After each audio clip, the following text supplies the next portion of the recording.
Oh hey, welcome to Vinyl Vision. Is this new life for the dead? I'm talking about the records, not about me.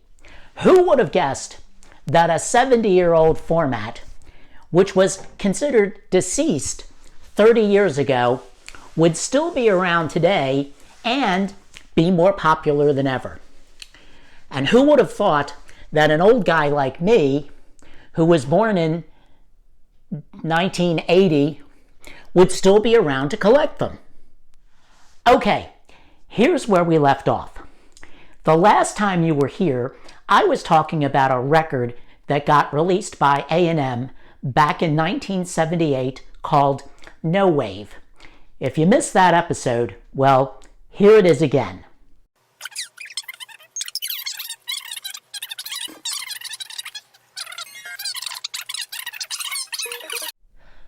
Right, now you're up to date. While No Wave was a success in the United States, it was a nightmare to market in the rest of the world. First, in Canada.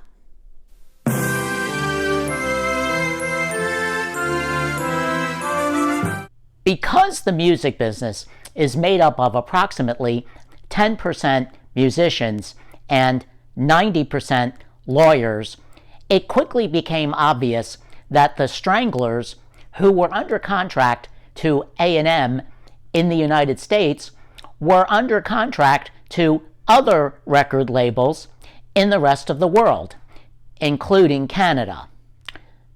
No go, right? So A&M had to quickly change the artwork, drop the 2 songs from the Stranglers, and replace them with 2 songs from an artist by the name of David Kubenek. You remember David Kubenek. Don't lie. No one remembers David Kubenek. He had about as much to do with punk rock and new wave music as did Leapy Lee. And we all remember Leapy Lee. There's a little boy, shooting arrows in the blue, and he's aiming them at someone, but the question is at who? If you missed Leapy Lee, that's what you were missing. David Kubenek could politely be called a journeyman, but in reality, he was much less than that. His first big band was a progressive rock group in Europe called Main Horse, and their most successful member, the fantastic keyboard player Patrick Moraz, ultimately went on to a huge career in Yes and the Moody Blues. In 1978, Kubenek signed to A&M Records and released a record called Some Things Never Change, which was produced by John Cale of the Velvet Underground and released on groovy red vinyl. It wasn't a bad record. It was a clumsy attempt to channel Ziggy Stardust, except that David Bowie had already done it.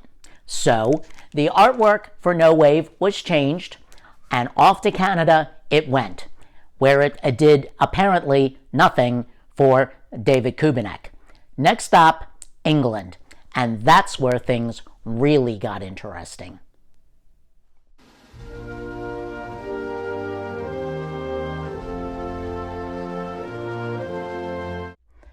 Trying to sell punk rock to the British was a lot like asking the Rockefellers if they wanted more money. They already had a ton of it, but what was a little bit more? For the British edition, A&M decided to completely change the artwork. So it went from this to this.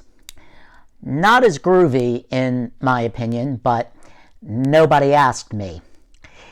It also expanded from 12 songs in the US and Canada to 16 songs in the UK.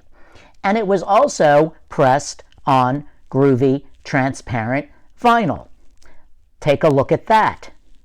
All of the bands from the Canadian edition remained, but in some cases, songs were substituted or added. And a great new artist by the name of Bobby Henry made an appearance. You remember Bobby Henry? No, you don't. Poor Bobby Henry never got a chance to release an album with A&M, although he did get to release 2 singles, one of which was pressed on groovy, transparent vinyl. And that was it. Exit Bobby Henry. The Secret were a British new wave band that only managed to score 1 song on the American and Canadian version of the record, but somehow managed to squeak 2 songs on the British version. Not that they deserved it. The Secret released an album and a bunch of singles for A&M and then promptly vanished, but not before leaving behind a fellow named Shrink. Francis Ford Coppola once said, "Never trust a man with 3 names." I have a corollary to that. Never trust a guy who only uses 1. He released a 10-inch record in 1979, imaginatively titled Shrink, that contained 6 songs, if that's what you understood the word to mean at the time. He quickly vanished. Why I actually own this record remains a mystery.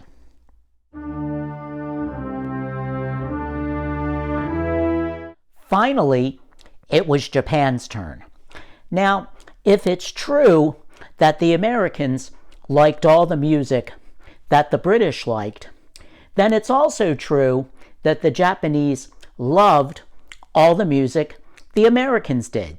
And, parenthetically, nobody cared what the French liked. Fortunately, there were no legal issues in Japan, so the British version of the album was released virtually as is in Japan, which unfortunately means that the Japanese got more than their fair share of David Kubenek, The Secret, and Shrink. Not that the Japanese hadn't suffered enough already. The good news is that it was released on groovy orange vinyl. Neat. It also came with an insert written in Japanese that I think talked about the bands, but for all I know, it could have been a recipe for the world's greatest egg salad. It also came with an obi strip. Well, that is going to have to be answered in another episode, just after I talk about my hernia surgery. That's it. I'm done talking. In a future episode, I'm going to talk to you about how records are actually pressed. And here's a little taste of what that's going to be like.